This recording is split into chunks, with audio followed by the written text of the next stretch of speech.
All right, they've been on for about 6 to 8 minutes, ready to take them off the grill. Turn those around there where you can see them. Man, them were good. That bone fell right out of there. On your consistency, you should be able to just pick that meat right off the bone. You should have to put the bone to your mouth. See how easy that tears apart?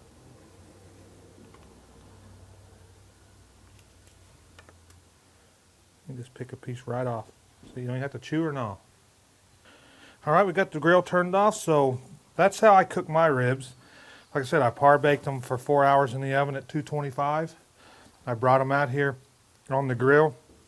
It took me approximately another 10 to 12 minutes to finish them off. Just depending on how much barbecue sauce. If you don't want a lot of barbecue sauce on them, grill them a little bit longer before you put the sauce on. But remember, once the sauce goes on, you've only got about 3 to 5 minutes at 300 degrees before it starts turning black and burning. That's where a lot of people burn their ribs or their chicken, whatever it is they're cooking. They put the barbecue sauce on too soon.